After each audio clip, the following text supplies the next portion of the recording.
Sinopsis sinetron Love Story di episode sebelumnya.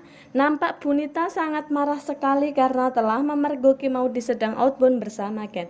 Sampai-sampai semua orang kena marah, terutama Ken. Mama Nita menampar Ken dengan sangat keras sekali, namun Ken tetap dan tidak mungkin berani melawan. Di sisi lain, si Agil ngotot banget kalau semua ini adalah salahnya Agil. Namun Mama Nita tetap gak mau tahu, justru malah semakin marah sama Agil. Karena bagi Bunita, Agil adalah keponakan pengkhianat karena telah bersekongkol dengan Om Arga dan mau disertakan agar bisa terus berduaan. Lalu Bunita pun mengusir Agil dan berusaha menelpon Pak Arga, lalu marah-marah terhadap Om Arga. Dan Pak Arga pun langsung menelponkan dan menanyakan apa yang sebenarnya terjadi, dan Ken pun menjelaskan semuanya. Lalu Pak Arga pun menenangkan Ken dan berjanji akan menyelesaikan semuanya.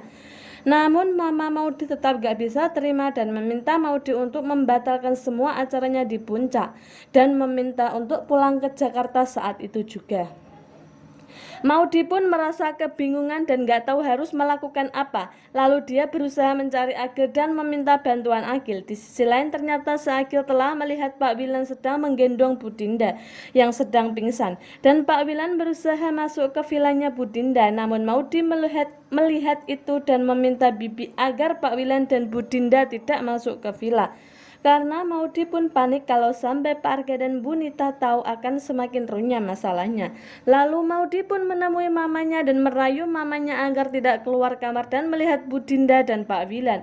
Lalu Maudy merayu mamanya dengan memijitnya dan berlaku manis di hadapan mamanya. Lalu Bibi pun bersikeras melarang Pak Wilan masuk ke rumah karena sudah dilarang sama Maudy. Namun Bibi nggak mampu menahan dan akhirnya Pak Wilan pun masuk sambil menggendong Budinda. Lalu karena Bibi terus bersikeras melarang Pak Wilan, akhirnya Budinda pun terbangun dari tidurnya dan dengan alasan perutnya sakit agar Pak Wilan bisa segera keluar dari vilanya. Karena Budinda mendengar Maudy dan Bunita ribut di kamar.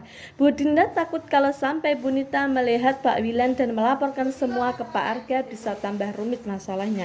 Untunglah Pak Wilan berhasil pergi tanpa harus ketahuan Pak Arga ataupun Bunita. Namun Agil sudah melihat Pak Wilan. Dia mengira kalau Pak Wilan punya niat sama Budinda. Kalau Pak Wilan punya niat jahat sama Budinda, makanya Agil mencoba untuk menghubungi Pak Arga dan bilang ke Pak Arga. Namun yang terjadi justru Pak Arga tidak lekas mengangkat telepon Agil. Syukurlah, jadi rahasia masih tetap aman. Dan di sisi lain terlihat Ken sedang galau sambil merenung dan memikirkan hubungannya dengan Maudy yang terlalu banyak pertentangan dari mamanya dan permasalahan antara papanya dan papa Maudy. Kasian sekali Ken, terlalu banyak masalah yang ia harus hadapi sendiri dan dia bingung harus mencurahkannya ke siapa karena tidak banyak orang yang mendukungnya. Hanya papanya dan Reza serta Maudy saja yang berpihak kepadanya. Sedangkan Pak Arga masih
mendengar perkataan